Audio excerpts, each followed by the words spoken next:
Welcome back to another episode of Neurodivergent Not Broken. I'm Sam. Scott. I am ADHD and attentive. And Scott, Well, that's my cue. that's your cue. ADHD and autistic. Right. All right. Just so people know what the background that we are coming from here. I was diagnosed at 33. At 35. You were 35 then. Yep. And then 38. Yep. Yeah. 38. Yeah. Right before I turned 38, got diagnosed with autism. Okay. Quick disclaimer, we are not medical or mental health professionals. We are just two people who are neurodivergent and are sharing our stories, and each person has their own unique way of being neurodivergent. And so take what resonates and leave the rest. Just don't sue us. That'd be great. So today we're just going to do a check-in with the two of us again, since we saw you last, and give you an update and kind of talk about what Scott's most recent autism diagnosis has meant for him and what that looks like now with where he's at. So Scott, you got diagnosed this last August at basically 38 years old, after kind of a tough journey of finding a provider who would listen to you. Mm-hmm.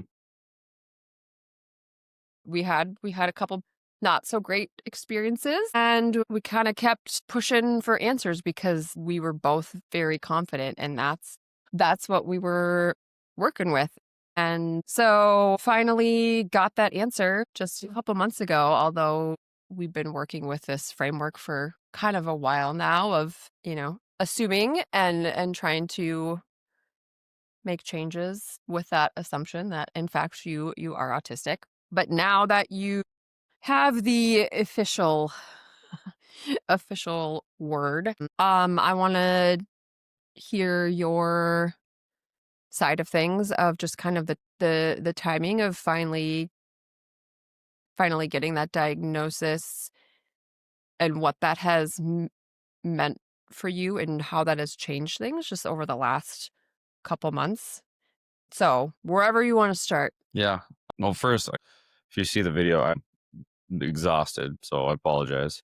I'll get to that in a little bit, but I think getting the diagnosis with autism was similar to kind of like what ADHD was. It was just that validation. Right? It's kind of it was different because ADHD came first, so that was more of like the epiphany of like, I knew it. I don't suck. My brain, there's actually things going on with it. It's not just me not keeping up with life and whatever. There's actually something happening. So going into autism, obviously having that going, kind of like the momentum going into it. I would like to say I was surprised. Obviously not. You and me both, how much we talked about and looked into it. But it was still just the validation of it, right? Because I from what I was kind of finding around online, especially where it's, a lot of people might get diagnosed with ADHD, they start medication, kind of go through that whole journey like I did, like you did too. And then it's like, like there's still all this stuff out there that never changed, never went away. Like it's just still those, I don't want to call them quirks, but some of those traits or tendencies, whatever that is. So then that's, that's kind of one of the things that led us down that rabbit hole, right? Of like, there's still like all this other stuff that I see referenced all the time that I'm checking these boxes for. So maybe we should kind of check it out. So, so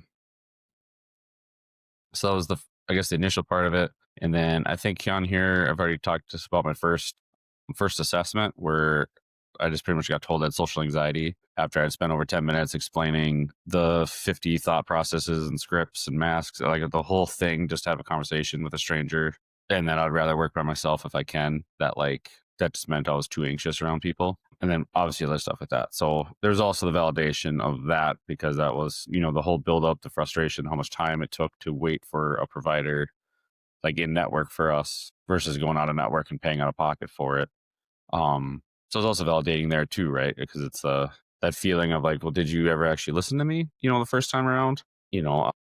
Or did they know? Did they even? Yeah, where they maybe not experienced enough, or can be one or the other or both of like, you maybe, it should shouldn't be the case, but there are some providers that are really not well versed in some things. Yeah, and I guess I try not to have, like, a huge I won't say huge, but, like, have, like, a really negative talk about it. Like, if they were trying, they tried with what they had, but it's still, it's also hard to not kinda be a little frustrated, right? Like I said, When you're the amount of when time you're wrapped checking up. the boxes off of, like, you check them all and they're still like, "Nah, I don't think so." Right, versus my other when I got my diagnosis and in the first 2 minutes, they're like, "Yeah, like, we're gonna still go through all these hours, we're gonna do all these appointments, but, like, I can already tell you, like, just yeah." And then, sure shit, we get to the very end of it after all like I said, all the hours spent, and it's like, yeah, makes right? Makes sense, so I guess initially that was that, just the validation. I mean, right, it's not like there's with ADHD, at least there's kinda like, well, if you wanna go for medication, different avenues, different medications, and all that stuff, so, like, you know, there's kind of like like maybe like a tangible shift you could make that's more than just you trying different stuff or whatever. So for autism, it was after that and all that kind of settled down. I was like, well, shit, now what? What do I do with this? So it's been a lot. I go kind of in and out how much I'm doing it, but it's more of a lot of like, okay, so like, how do I kind of work around this? Like, of course, there's never a thought of like, how do I fix this? That's not it. It's just one of those like, okay, so I have a diagnosis. So if I get griefed by anyone about it, work or whatever, it's like, well, no, like it's legit. This weird thing of whatever I'm doing that you have an issue with is a legit thing that like is not just I know I always give super generic explanations, so bear with me. But at least there's a little bit more of like knowing I had the backing of it. So that helped kind of take the edge off. But it was like, do I openly just spew it out every chance I get? Do I not? Some the same thing with ADHD. There's people that kind of roll their eyes at you when you start saying it, like you're just making up excuses or for whatever it is that you're doing. So it's kind of that like, well, like in the past, I kind of like hinted at it, and then it's like, oh no, like that's the autism or that's whatever, and then people kind of make the joke or roll their eyes. I'm like, no, but seriously, I'm diagnosed. Like I have a diagnosis. Like it's not just like, oh yeah, yeah, everyone's got a little whatever. It's like, no, legitimately, right? So then, Mhm. yeah. So like, for like work, it's mainly like at work. Shortly after that, it helped. Some of my coworkers have already kind of learned working with me and like I always want to say quirks. That's not it. But, like some of those specific things that come up and you just, I can tell them of like, no, this is actually what it is. So like, I get it. I can see when this happens or I'm super hard stuck on something or, whatever that looks like. But then it's really helped me. I guess I haven't been on here for a while, right? It's been a few weeks probably A little since bit. It's been a I've little been bit. on an episode. So Some things have changed since you were here last. yeah. So for me, work has completely shifted 8 or 9 hours ahead of you in time. So like I'm not, I'm on a whole different chunk of the world right now. I'm doing something totally different. So hence part of the reason I sound so exhausted is it's late for me here to try to line this up after after a long day. But it's really helped me with that, with the transition to come where I'm at right now with it's the same field, but now I'm say like at a manager type level of 2 dozen people, which is not what I was doing before. You were So doing, part like, hands-on manual Yeah, labor. like HVAC trade, actually in the trade, or mechanical contractor. And out here, I'm still within HVAC, but now I'm more or less, say, like running a shop of 2 dozen people. But it's helped me a lot though, because coming out here, I've been able to, I would say part of it's kind of giving myself grace, knowing that when I get out here, there's going to be huge barriers I'm going to hit or huge walls I'm going to run into between organization, between, all those things. The thing of having to come up with systems to be organized, but which leads to then I need systems to make systems. And if I just had a system on how to make a system, it would help me make this system. Or, the amount of fucking notebooks and post-it notes and pens and different shapes and sizes of notebooks and then different colors of post-it notes. And yeah, I mean, just like it's just everywhere. Again, giving myself the grace of like, okay, I'm not going to be as organized as no matter what I do, I won't be there. Or it might take me 50 tries and I'll finally figure it out, right? Well, and I think part of the, like, tricky thing is because, you have dual diagnoses that can kind of, like, lean on opposite ends of things where, like, being autistic, you really crave that routine and structure and organization and process, like, and then the ADHD can be like, "Okay, I don't even know where to start." Like, I'm so Yeah. overwhelmed by trying to even come up with the process that Yeah, 100%. And then, like, before I was in the field actually doing the job, and right now, like, I'm in an office, right? Like, I get out of it every once in a while, but not even, like, on the job. It's, like, let's say, like, in the warehouse or the shop or around base or whatever, but it's not I'm not actually working. A lot of times I'm in the office if it's not a meeting. So that's another barrier of right, of being out in the field helps with the ADHD because it's different environment, things are changing, moving, whatever, whatever. Versus here, I'm like, okay, I'm stuck in these four walls. So luckily, my little office is just mine. So like, there's those times if I got to close my door or if I got to turn music on, whatever the case is, I have the luxury of that. There's plenty of times when everyone's going to lunch where it'd be like, I'm just going to go to lunch and come right back to the office and I've eaten with the lights off. I'll have the TV on or the computer screen on, but just all the lights are off because I'm so overdone, whatever that looks like. That's like, all right, well, this is me now that I know this, right? It's just normalizing that, like, there'll be days where I'm just in here in the dark with just the TV on during lunch, right? Like, How kind do of you that, think like, that helps you? Like, what do you notice, like, the days that you do that? so I mean, it's all different reasons all over the place. There's days where I'm just in my office. So like other than talking to the crew, whatever, there's certain points of the shift between start of shift after lunch, kind of another stop in and then the end of shift talk. But then there's days though where like I'm just in the office. I don't leave. I don't have a meeting. I don't have a reason to go elsewhere. And like those days are like I've been staring at my computer screen for hours. I've already got the dark theme on, all the monitors. It's trying to get rid of the blue light. Contacts, no contacts with glasses on. And there's times where I'm like, I can't do it. I need a break. I need to like my eyes are just fried and my brain's fried. So it's like if One less I input? if I if I get stuck in like the ADHD, kind of like the hyper focus, right? Like I'm just stuck in a rabbit hole trying to get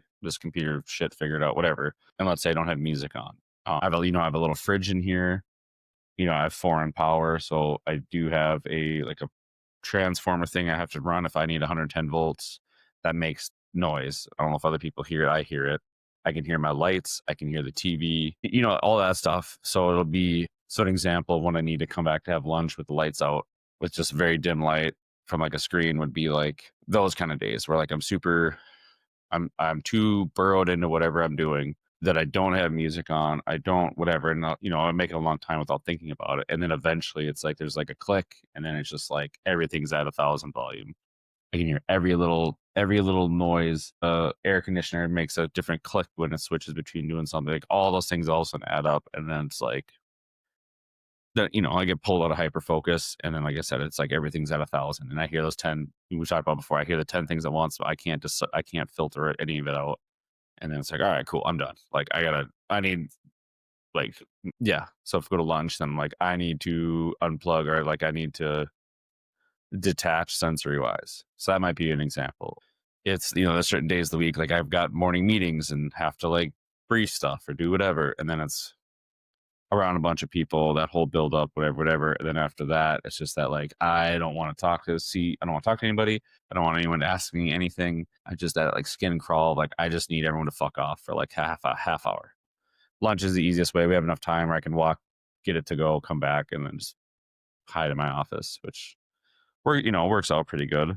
So that's like another example of just like I'm done. I don't want to talk to people, where there's so Well, many it gives people in you the a little shop at. break, like, sensory-wise to have a little more control over your environment, even if it is just the lights, it's one less thing, but then, that little downtime to help you probably re-regulate after a lot. Yeah. But Otherwise, that's not something that you done probably do before, like, the sensory if you didn't thing, know. Right, like, I don't think you would be doing that right now if you didn't know you were autistic, yeah. I right? can Like, do you probably think you not would as actually go often. realize it and be like, "Oh, I need to turn off the light because" Right. Maybe not. Or like I don't think because I've gotten better already being here a few weeks of like feeling the buildup or catching the like meltdown a little bit, like or like the more I think about it, and you and me have talked about it, like just all of our marriage being together of like kind of finding like okay, here's like this pattern or here's the feedback loop that typically when that starts, I go to point B that sucks or is a meltdown or a full like burnout for a day. I've been really thinking about that and trying to, I don't write it down, but just really like, okay, like I can kind of feel like before I came out here, I was so down the rabbit hole of burnout every single day for multiple days straight. That came out here, I had kind of like a breath of like, yeah, there's a ton of change and I was super anxious in that regard, but at least it was like totally different inputs every day that I've had a few days where I've gone into it, but it's nowhere like it was before. So having that little bit of a break from it every single day, it helped me think clear about, okay, what can I figure out that like will start to cause this. So the days that I'm feeling super overstimulated, like we are just saying, is like, okay, lunch is like, I just got to do this, even if I don't in the moment, maybe I don't think I need to, but it's just like, now I know if I just do that and take that tiny bit of time for myself and just take out in all these sensory inputs, that odds are it helps. It's not perfect, obviously, but at least it's like, okay, that can usually take the edge off to get me through the rest of the day. And it's helped quite a bit doing that. So that's been between having an office. Again, I'm fortunate enough to have that, but I would say it's probably more just the focus of understanding, having grace of my organization or whatever that is. Like I said, all the paper, the pens, and everything. Knowing that there's going to be times sensory wise I'm overdone or people wise I'm overdone. That, like I said, to try to catch it. Probably one of the big things though coming out here really was, trying to decide if how much am I going to tell people. So like ADHD, I'm super vocal about it. Yeah, I got it. I'm used to people rolling their eyes, whatever, right? But then on the autistic side is like, well, in the environment I'm in out here is like, how much do I really want to be talking about it? I'm allowed to have it in the military, but with my situation, so it's not an issue with that. It's just you know what I mean? Like, how much am I just going to babble around about it? I'm in this leadership position with, like I said, say 2 dozen people. So it's like kind of that, like, how early do I want to mention that? And then is that going to create issues for people, Well, with and disclosure leadership or whatsoever? is different for everyone and when and where they feel safe to do so. Right. So it was like the handful of people I came with, they've known, I pretty much told them the first time we were all together again.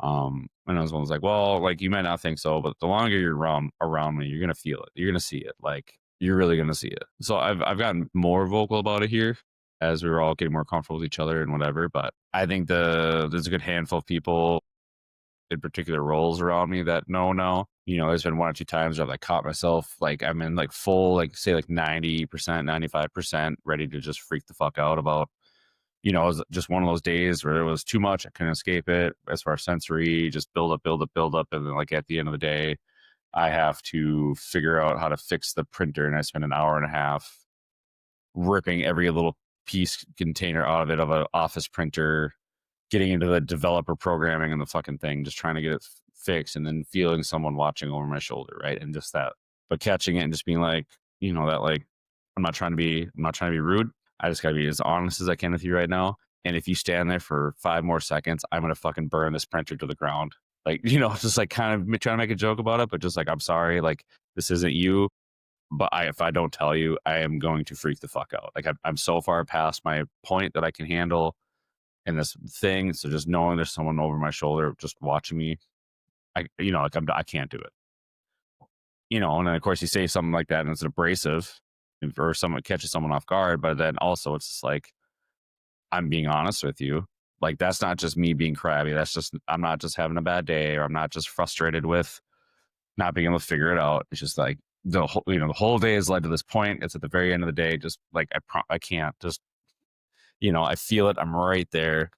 And then, it kept me I mean, from, and you do like it kept me, you do that with me at home too, and we've been better now that we've known. Like even if you're in the kitchen and you're kind of in that similar, like you're getting yeah, maybe close to feeling a meltdown, like actually starting to happen, and I'm watching what you're doing, or I'm just there, like I can see you're like yeah, like you're like and now I know I can see it and I yeah, can be like, all right, I'm gonna just walk out of the room. But like, you've had to find some language right, for how to express uh, like your needs in those moments. And that right. it's nothing personal to the people around you per se, Hmm. right? Yeah, exactly. Like you're saying, like in the kitchen, I have that tell, or I just it's kind of like that neck tinge, whatever that is. But yeah, so like I felt like it smoothed over. I mean, unless there's something I don't know about, but I was just I was able to like later on be like, I was like, hey man, like I wasn't kidding. That's not anything personal. I was just because I've at some point told stories about burnout, and whatever. I'm like that was like I was at that point where like so that's just me like desperate to be like I don't if I don't say something I'd rather at this point it's like I got to say something, and if you get offended by it, but it keeps that from happening right now, then like at this point it is what it is. So it wasn't like I called them names or anything. So, No. but on the flip side, so I was being able to mitigate something like that, but then after that, later that evening, once all that had settled down, that sent me into a 3-day spiral, anyways. So as good as I thought I was at catching it and trying to stop me from boiling over and losing it right then and there. And I know we just like built up like it was all cool. I saved the day for myself. After that, I hit like, a 2 to 3 day spiral where it was super low. And people around me, I'm a pretty animated person. So I feel like I'm pretty easy to read in terms of like when I'm in that funk, like it's everyone feels it around me whether I'm saying anything or not. You can, it's a total night and day shift of how I act and how I am. And I hit that for a few days. And it's just like, it was another reason or another way for me to like explain to people, like, in the past, I've talked about this burnout or I've talked about this or I've talked about having a meltdown. And then it's like, after that, this is what it is I'm just flat. I'm not, my voice doesn't articulate. I don't talk much, like even outside of work, everyone's trying to, trying to include everybody with whatever. And it was just like, go out to eat or go to get food and then just don't talk. Go to the gym and I can't even focus. It's like it's just a low point. And I know it, I recognize it, I'm in it, but so I'll be able to say like, well, yep, like here it comes, this is it. I'm in the middle of it. It sucks, it hurts and all that, but also it's like I know it'll go by, but then it's just I know what it is now. And I think that with the diagnosis to bring it all the way back is probably one of the biggest things because before any of the diagnosis, whatever, we've said on probably one of the first episodes of, I was in a really, really low point and kind of hit that what some late diagnosed people feel. You hit this big burnout where you just can't mask anymore. You feel like you're falling apart. You don't know why. You think you're terrible and you suck and whatever it is. And then since you don't have a diagnosis, you don't know again that there's like an actual biological thing happening. You just think it's you and you're whatever. And so I'll have everything I'm explaining like I would have back then, right? Our whole marriage, we would have these times where I'm like this and it's strained here and there, or, I have this huge guilt of like, cool, I'm just an asshole for no reason when it's like, well, why? 95% of the time, this isn't me in any way. And then when these moments happen, and then I'm like, I flip a switch, I'm totally different. So obviously, like before diagnosis, that was an even further low thing of I like start magnifying how bad I felt about myself. So now with diagnosis and being able to like actually know that that's a thing and recognize it, and, so it's like like you and me talked during that, and it was like, this is what it is. And I'm trying to explain it, and I was like, I know I'm in it, and it's like it's like I'm standing outside of my body, being like, yep, this is exactly what it is. But that doesn't mean I can like stop it or I can Mhm. change it. And I Mhm. think that's like a weird feeling in a way. Again, I'm super analytical, so I don't know if everyone can feel that or not. But for me, the whole time I can be like, this is exactly I'm in this box, I know it, but I can't do anything. I just have to ride it. But at least when I'm in that point, I'm able, like I just said, I actually know what it is and I understand what it is. So it's not, I'm so mad at myself or I'm down on myself because of me not being able to handle it. It's just more of the like, it was just a build-up thing. I couldn't mitigate it right, or it was just one of those times where it was just coming, and then I just gotta ride it through. So like, yes, I'm super low, but the self thoughts were different than before I'd been diagnosed, right? So you're super low in this super bad funk emotion, but I wasn't hard on myself about it like I used to be. If that makes if that kind of makes sense. So it wasn't this super negative self-talk, really depressive, almost like self-hatred anymore. It's more of like yeah, this is really annoying, but it is just is what it is. And I'm just down, but it doesn't mean I'm mad at myself anymore or I don't hate myself anymore over it. It's just like, well, yeah, this is this is what it is. Like, I did pretty good until this happened once out here. So like, you know, wasn't like that happened day two, you know? So I think, um, The direct connection between understanding and mental health, even again, the things that you cannot change that are just they're still going to happen, but what that like how your understanding changes your thoughts about that and your thoughts about yourself, which, everyone's gonna have a different experience with that. But, I've heard many people say that, like, having a diagnosis, like, has saved their lives or either changed their life in a really big way that directly relates to their mental health and how they feel about themselves and how they see themselves and go about in the world. yeah, 100%. And again, I feel like I've said this before on here, but of the same exact thing where like, if we never went down the rabbit hole of the ADHD diagnoses, is like, well, like where would I be if that never happened? Where would I be here? I know it's really dark.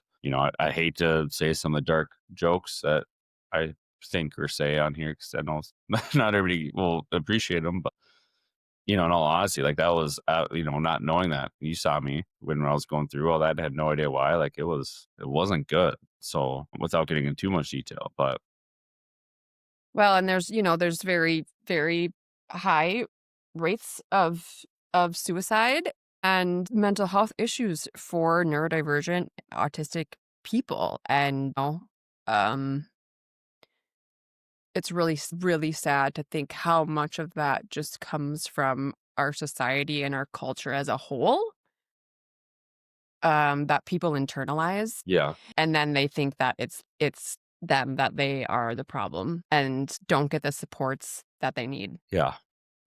Yeah, even try not to get choked up here, sorry. Well, even aside from that, just the feeling of, highs and lows and how intense highs and lows can feel. So aside from this last case I was just talking about, right, kind of the stopping a meltdown, but then still having the after effects of a meltdown. There's another time where it was like I figured out this whole thing and spent hours upon hours dealing with this stupid computer system and how to run the reports right to do all like I won't get into all the details. I could ramble on a bitch about a full hour of this computer system I have to use. Anyways, and that's not the everyday complaining. But, I spent all that time. I was here till, I was in my office 10, way late, 10 o'clock at night. Finally figured it out. And it was like, cool, I did this, I got all that. It made my next day meetings and everything, this huge high of like, I can't believe it. I think I'm finally getting my feet under me. My organization's doing it. I'm like, it's working out right now. And then it was like the next day, I had to like text you where I was like, I don't even know if we called that night. And it was just one of those like, I'm in the opposite. I have just had this low. I can't explain it. I'm just there. And then it's just like like I said, it's just that like, whatever it was. Oh, I went and saw a movie. So we have a movie theater here in Base and it was the new Chainsaw Man movie. So if anyone has seen it, I don't want to spoil it, but if you've seen it, if you're into it, it's emotionally chaotic all the way up until the end. And I remember leaving, I went and saw it by myself. And I remember like walking out of there. This is at nighttime, just walking out of there. And I'm just kind of like by myself wandering around the base. And it was just like, it was, you know what I mean? It wasn't like I was sad about the movie, but it was just like, it was enough to pull me out of that huge high. And I was just like in a low. And I couldn't explain it. It was just, that's just what it was. And in the past, right? Again, just like we're just saying with that other situation, in the past, it's hard to not wallow in that and just be like, yeah, and then just like self talk it and then spool it up and make it worse and worse. Versus this time, talking to you on the phone, I even said, I was like, well, this is just, I guess, the flips, this the other side of the pendulum, right? Like the brighter the light, the darker the shadow it makes, right? So then it was like, I guess it just is what it is, right? And it was more of like it sucks, but I know it'll just ride out and go back to normal versus it being that like, again, either spooling it up and making it worse or, because those are the times where I'd have to have like that self check of like, fuck, is there something else coming internally? Like, is this the sign where I gotta like legitimately like, do I need to like try to find someone, be like, hey, like I just need somebody to not leave me alone for a day? Again, that's super dark and morbid, but like, because I don't know what it looks like, how it's spooled up to it, but it's just those like, but again, now understanding that like, well, I mean, obviously wherever I'm at is like one of the biggest stressors that you can have in life. But understanding like, well, that's just also part of me and how I feel things. That the really high, the really low, the hyper focus high, to then the like absolute no dopamine low. And it was just The kind of again, the black it's kind of black and white in that way. It's kind of one or the other of you do feel things so deeply, whether they're really great feelings or really hard feelings. oh, 100%. Same thing like with dopamine, right? You do something, you get that dopamine that your brain can't normally produce, right? So then when you do get it, that's the hyper focus. That's the huge thing with ADHD. And then it's like when that goes away, and then you're stuck chasing it, trying to find that thing, that hit almost like a drug. Which is why there are higher rates of substance use Yeah. with Yeah. neurodivergent Yeah. people. Yeah.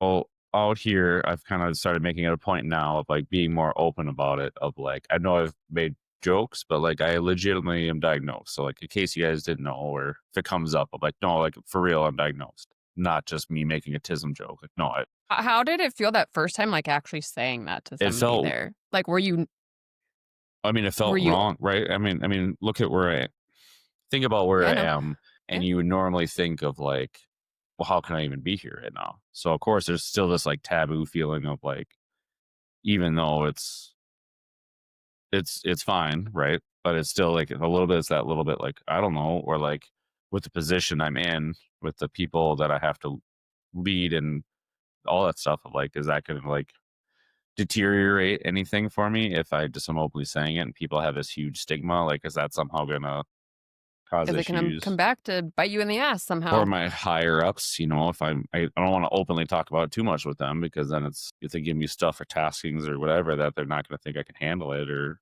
which isn't their problem, right? It's on me. So at first it was that, but I mean, other times it's really freeing, right? Because it'll be like, hey, yeah, today was, the thing with the super lows, right? People have never been around me long enough to see that happen, let alone these strangers that are here with us. And, for it to be like, is he good? Because luckily everyone here is kind of to do the check in, like, hey, like all jokes aside, like, are you good? And then I can say like, yeah, this is just, how you saw me at the end of the day yesterday. This is usually the next day or two after. It's like, it's fine. This is just what it looks like.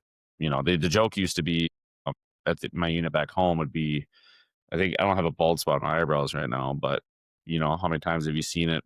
I remember last time I had just a huge bald spot in the middle because that was like my nervous tick. I would just pull up my longer eyebrow hairs. And I've done that off and on for a couple of years. So that used to be one of the jokes of like, always tell how good I'm doing by if there's a spot on my eyebrows. Because if I show up like to drill, for example, and there's a chunk out of my eyebrow, you pretty much expect that I'm like either in the full buildup or I'm just in the huge drop off of it. So luckily I haven't done that. But for the most part, I think it makes more sense. Like there's like the little, there's like the little things that are kind of whatever, don't really matter. Then there's other times where, I'm trying to have a good example of a huge hit. So usually just more of explaining, my characteristics, or like I get weird focused on stuff, right? Like of course I like my hyper focus is my job, not the office shit, the actual hands on. So when people come in and they're trying to troubleshoot something, I love to hear about it. And it's like, okay, well and we'll sit there for the 5 or 10 minutes and probe questions and do whatever. It's like almost obsessively. And then, or if someone's like, And it's kinda your special interest. like I had someone today where it was like, oh, we're swapping out a bad control board in one of our units. Like, what do you want me to do with the old ones? And originally it was just trying to figure out if we have like parts to like resolder things on or not, which of course we don't. But it was like, well, how do you know it's bad? And he's like, oh, because it wasn't working, and then we swapped it out, and now it's working. I was like, all right. I mean, I get that, but how do you know it's bad? Like what? Like what? And he's like, and he's a younger airman, so he doesn't have the same experience. So it's one of those and I'd be like, but it's use an example. Of like, all right, hold on a second. Like, I'm not asking you. I was like, I don't know my tone of voice. I'm not asking to try to like stress you out or to talk down to you. So like as a kind of so like I can catch, that little bit. Like I was just like, hold on, like I'm not doing this with that intent. So like just take a deep breath.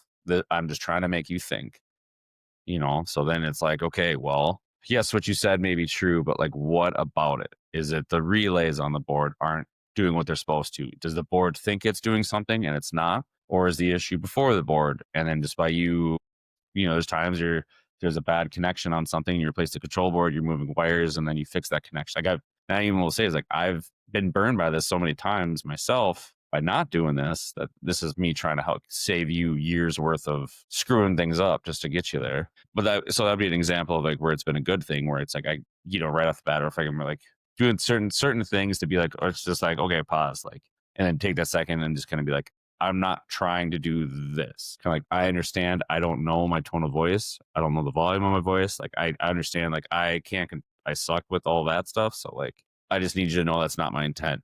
If I start asking questions about something, like, you're not in trouble. I'm not trying to grill you. I just need the information, but I'm just trying to get it very directly. So I don't kind of like that. I don't need the fluff. Just tell me the facts of X, Y, or Z, whatever you're trying to tell me.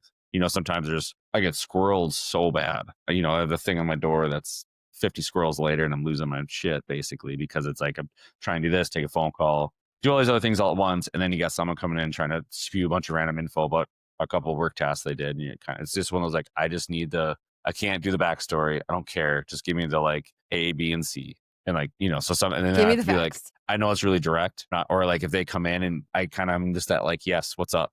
You know, my door is open, you knocked. Like, I appreciate it, but like, what's up? And they're like, oh, are you good? Like, sometimes it's one of those like, you've already interrupted me, so like, what's up? Even if I'm in the middle of doing something, like I can't not do it right now. Like, you've already just shifted everything, which is whatever. I'm not mad, but just one of those like it's too late. So just what's up? But there's been a few times, right, of catching or having to give that to people that like you can still knock my door, you can do whatever. Like, no matter what, my attention is gonna get scattered everywhere. But like, if I come off super short or whatever, odds are it's just one of those like, I'm just trying to get through that as fast as I can to go back to what I was doing. Yes, you can talk to me whatever you need to talk to me about, but just be very black and white, to the point, and then I'll move on. I don't need the whole run off what we did all, just get to it so I can get out of there. Speaking of getting squirreled, now I'm getting squirreled from where I was going with that. And I guess it's just examples. So when I get in these ways or I'm very direct or whatever, I can lean on that and say like, I have a hyper, like if you're talking about whatever, like I'm so particular with the hyper focus of it that like I either have to be super quick so I don't give my brain a chance to like go down that rabbit hole, or kind of like I said, like I've got 5 things happening all at once and the phone's ringing and then someone's trying to talk to me, and it's just one of those like you Too just give it much. as quick as you can. Yeah.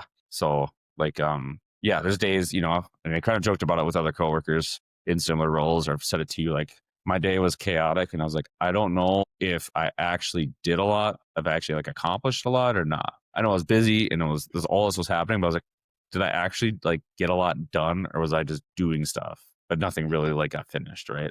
It's getting better the more we're here and we're like learning the system and how to do all stuff. I'm like figuring out my little systems to do stuff. But that first like 2 weeks is almost like, I have no idea. So is that probably like the last bigger point I'll make about it was kind of talking about the podcast a little bit. And so when you come in my office, there's like my actual computer setup that was here. And then I have a second desk that's got my computer here. And I have the microphone there and the little tripod thing for gear, right? And then my computer. So someone was like, "Oh, cool! Like, what do you do with this? Why do you have this microphone? It's not like I'm just zooming home kind of microphone." I'm like, "Oh, trying to kind of just do the real light thing about it. Like, this is what we do. It's like, I don't want to say it's not a big deal to me, but it's not like I'm not like we're trying to make money and do this. It's just a way to like talk about this stuff, right?"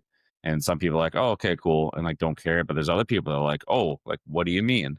And then I'll talk to them for like 2 or 3 minutes and just open up about it, and like kind of everything What we do you talked tell about them? already. Just one of those. I was really nonchalant, just of like, we do this. It's my wife and I, and it kind of just started with just talking about I'll just say like, because if people don't know, I say, you're late diagnosed, I'm late diagnosed. I also just got diagnosed with autism. Our kids have ADHD. So like, it's just us describing life, but like all of our brains are different. So it's just one of those like, and then if they're like, oh, sure. And like, all right, then it's not worth me going into, but if they have it, otherwise there's interest there. I'd be like, well, I didn't know anything about this until we had friends talking about their diagnosis, and then just them talking about it helped snowball us to where we are today. Right. So, we talk about it so much to like try to normalize it. And how many times have you talked to somebody already that's like the light bulb going off, or somebody, one of your clients, that they come in the next time and they're like about their kids, they had no idea that was even a thing, and then they find out they do their stuff and then they're diagnosed. And it's like, holy shit, their whole life has changed because now we know, and they're 7 instead of 37. Yeah. So, kind of Yeah. explaining that to people of like, not everyone has all these people to talk to or might not be wanting to on the social side of it. Or I said ADHD is so common. It's, sometimes you can find that, but I was like, autism, I really struggled to have, like, I didn't have a direct anybody to really reference until when I actually got diagnosed. Right. And then that was my first, like, oh my God, I feel so seen. I feel like, and then that was like, I want to be able to help people with that. So if me just babbling on here every so often somehow does that for one person, like, game, which we've had these messages. It's been great. You and me have cried. It's a whole thing. Mhm. So it's been cool to kind of just explain to people that there's like, people I've known for years here, and you start talking to them, they're like, holy shit, dude, and then just jump up and like give me a big hug.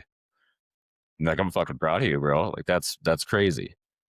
And then, someone else with them, like, whoa, what do you mean? They're like, you have no idea. Like, they will like give me some compliment of like whatever I've done or whatever, but they're like that's how you do it. I won't name drop them, but one person specifically, I'm trying to, keep it together, but it was just one of those like you don't know this guy yet, but like that's not only is it wild to know that that's all going on, but they're like he's fucking doing it, man. Like in his situation to be able to talk about it and put awareness out there and help people know about it, like I don't know. It's you go from a couple years ago, I was ready to, crave the taste of a Glock in your mouth, as dark as that sounds, to here I am now, like,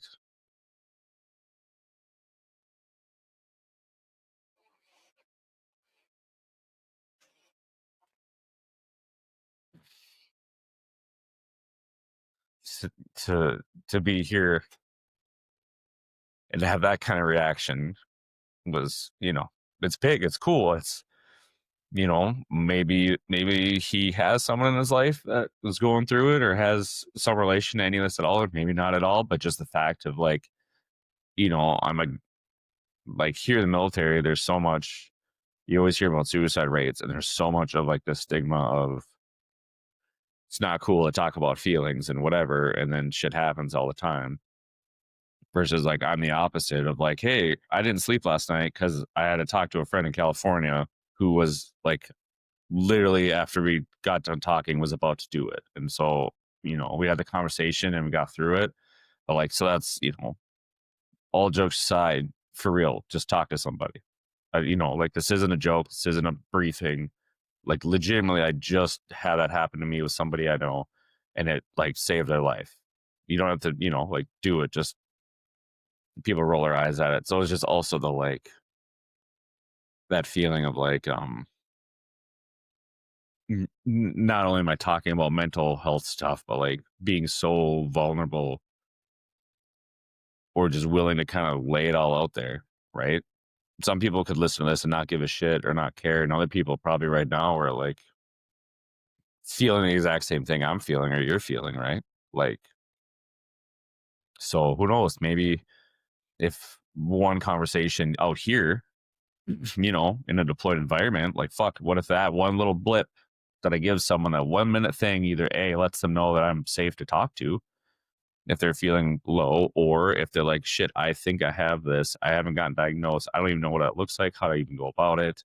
Am I going to get kicked out for it? Like all these things. Like, well, come talk to me. I don't care. I'll monologue your ear off about it if you give me a chance, right? So, so that's probably like the coolest part about it is I'm finding the more I talk about it, the more I open up about it. Obviously, it helps me kind of work through it still, but it's just kind of also the like normalizing or the awareness of it, or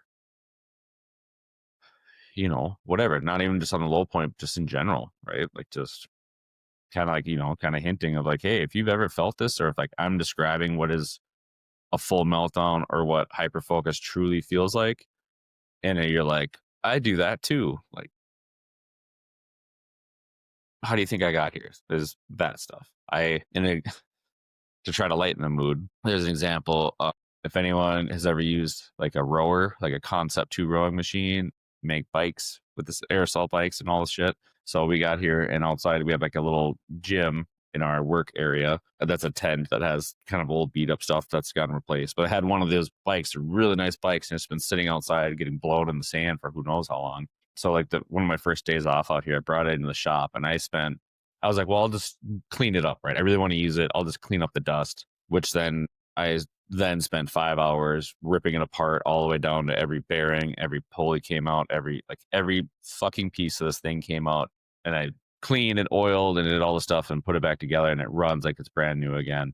But it was one of those like, oh, you're here on your day off. And then, go back to whatever crew is on shift that day and they come back and be like, oh, you're still here. Like, it's been like 4 hours, right? And then like, I had a table with all the stuff laid out and the 50 feet, like this whole big elaborate thing of like, yep, I'm aware, and just went right back to like tinkering away. And I was able to say like, I was like, clearly I need to work with my hands out here more, but I was like, that's like kind of hyper focus. Is like, I'm surprised I was able to like get away from it to eat at some point. But like, other than that, like I had no idea how long I'd been. I was just in it, just going to town on this thing. It's like, I've never taken this particular one apart. I couldn't find any manuals on it. I just ripped it apart and then putting it back together, like had to sit and, kind of beat my head against the wall of where exactly did it go and where. And, like then fed the dopamine even more of hyperfocus because then I'm having to use mechanical troubleshooting and figuring out and whatever.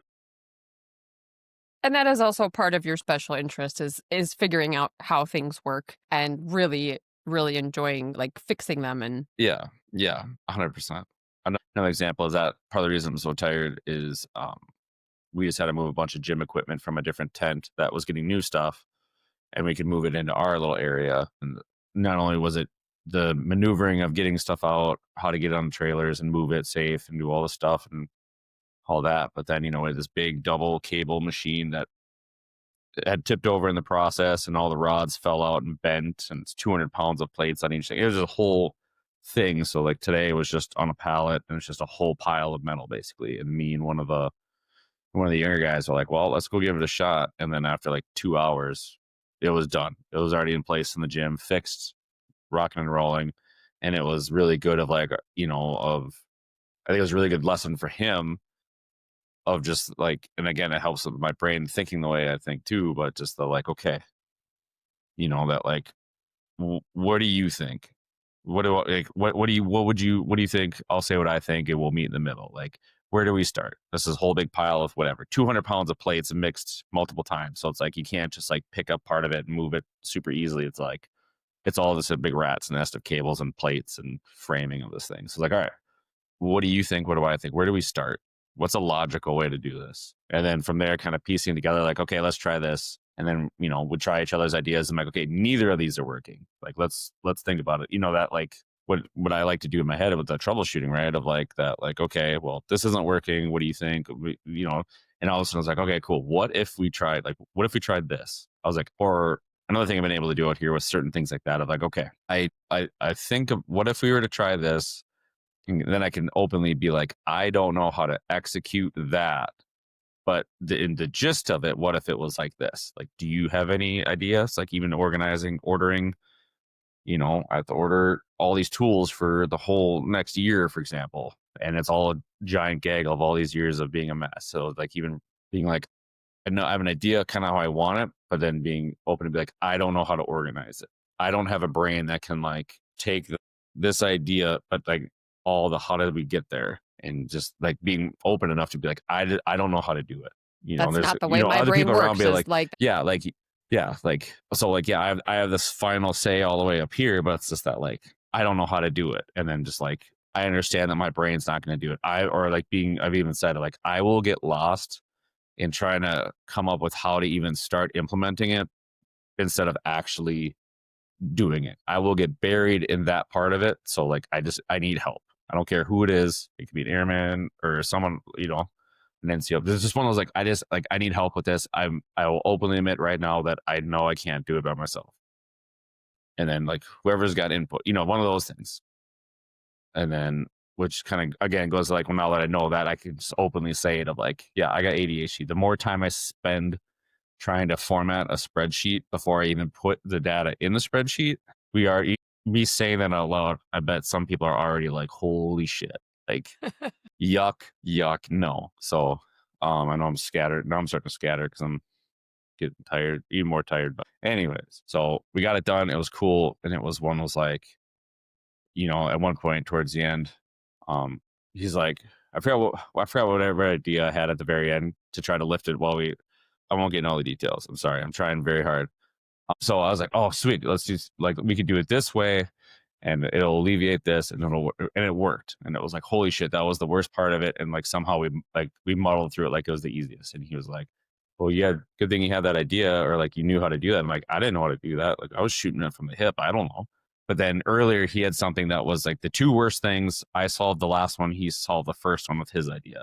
And I was like, well, yeah, but do you remember this other part? Like that was you. You're the one that was your idea. And that was the like saving grace, made everything so much easier. So I was like, this isn't just me. That was just kind of I try to treat it like a kind of a lesson of like being able to like open of like, I don't know. Here's an idea. Like I have an idea and say it was a good idea. I didn't say it would work. Just like sometimes it's just like, I don't know. Like, what do you think about this? Like, oh, that won't work because of this. And just like, okay. And just like letting it bounce right off again versus like taking it to heart or like, it's one of those like, I got ADHD. So like when we're in it, like I could spew 50 thoughts all at once at you pretty much. Maybe one of them is good, but you know what I mean? Just so it's like sometimes if you get stuck on something and you're like, well, what about this? What about this? What about this? Or could we try this? And even if it's a no, no, no, no, it's like, okay, well, I don't take offense to it because I know like the squirrel is running in the cage. So sometimes it's like, well, if I just spew it out, I don't have to get so bound up in it. And it's like Well, you're very recognizing much that. of a verbal processor that like it helps you to speak things out loud. Right. But then even being able to say out loud to say if I'm working on something with somebody, be like if I like sometimes I'm just gonna spew stuff out. And I was like, I don't expect you like if it's not a good idea or like don't be afraid to shoot it down. Sometimes I just gotta get it because if I don't, then that one sticks and then they keep stacking. And then it's like I've noticed said before, the like revolving 5 tabs, and then all of a sudden I'm like You'll hyper have the stuck ruminating. on this. Yeah, the ruminating, like I'm just stuck on this idea that now it's like I'm gonna like do it till it's dead. And it could be the worst idea. It could be the opposite of what we need in that moment. But because I couldn't get it out, I'm just stuck in it. And now, this whole big spiral. So sometimes I'm like, a lot of times I'll just like spew out random thoughts as I get them. And it's just a way for me to like keep my brain from backing up. But just to be able to say that of like, don't be afraid. Even though like, again, these younger guys, I'm like, don't you let rank or anything be whatever. So if we're working together on something and I'm just throwing stuff out there, that's not me telling you to do it necessarily. That's just I don't know. What about this? What about that? Oh, do you think that's going to be a problem? Well, what about this? Okay, cool. Well, before we do that, like, would that make this harder or not? No. Okay, cool. And then just like that, sometimes it's like, or it's, because I don't have a complete thought. I'm trying not to get so far stuck down this rabbit hole, but I can explain that ahead of time. And then it's like, yeah, it's a lot. I mean, it can, I'm sure it's intense sometimes or it's annoying as fuck to people when I won't stop talking. But other times, like, we were able to like muddle our way through it without doing it 3 times. Like, and it wasn't because I had the right answer. It was you just let me throw a bunch of shit at the wall and you were able to be like, okay, well, this one looks the most not whatever. And then, anyways, long story So short, they team. kind of also probably taught a lesson in listening to you and allowing you to do that and to verbally process and not just like be rude to you about it either. Right. Or that when I'm asking them questions, hopefully like for that one is like, if you're telling me something, if I just start asking these questions, it's not picking you apart or Interrogating. trying to catch you lying or Yeah. interrogating. Yeah. It's just, Well, and I think that's one thing before we finish that I've been thinking about since you said that is I think there's a privilege that comes with you being able to articulate that and communicate that. And there's a lot of people who can't. And the responses that they get from people are probably pretty shitty. But I'm sure you have gotten a lot of those responses in the past before having this understanding. Maybe the person themselves doesn't even know they're maybe autistic or they do, but they are not able to communicate that. Whatever the case is, how I think it's so easy for people to have very low tolerance and just unfortunately kind of assume the worst that like this person is just being really rude to me, right? And yeah. unfortunately without context it's like yeah, I to a point like you can't blame people for assuming that and feeling that, but also the way that comes across is not always the way people intend it to come across. And you've said before, you're not always aware of your tone of voice or the volume of your voice, or like, just for me, knowing that has been big. And then I can say like, okay, like, just so you know, like, I interpreted that as being like rude, even if that's not how you meant it. Yeah, especially with the kids, right? Because I think that's probably the biggest. Your reactions are one thing, but like, 'cause there's been times with them, and then you can see their reaction, like if they're being yelled at or something. I think I'm talking. Like, am I? Yeah.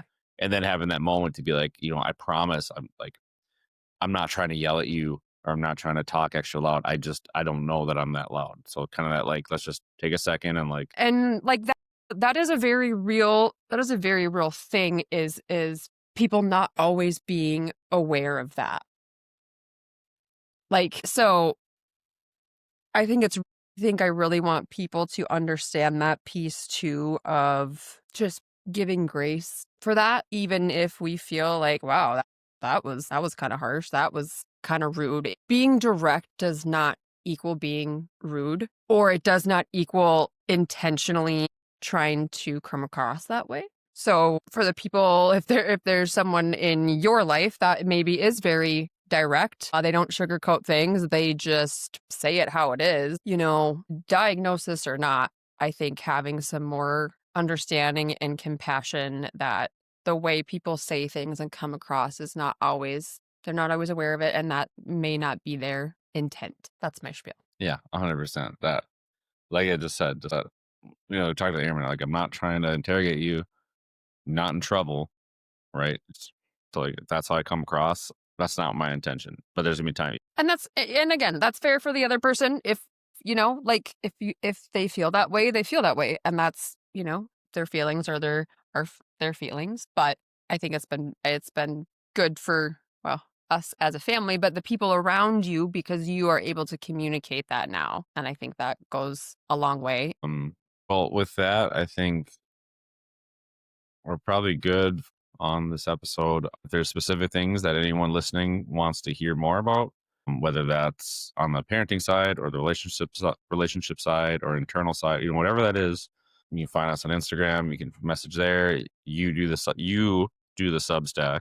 So I'm not going to take any credit for all the greatness that's over there. I All do kind I of do stuff write on there. Substack. Or yeah. So check. I'll let you. I don't remember what everything is called, but It's all neurodivergent, not broken. It's all the okay. same handle Yep. for everything. Yep. So check all that stuff out. Message us or you on there as well. We still have that weekly Thursday night call, just kind of like a support group thing. So those have been really fun. It was just kind of a low demand. You don't even have to be on video. You can just do that, or if you just want to listen in, not even really have to talk, but just hear other people talk. It's been really fun there for that. It's been really fun for me, for some of the people that have shown up who are also autistic, because it's like, oh my gosh, this is that.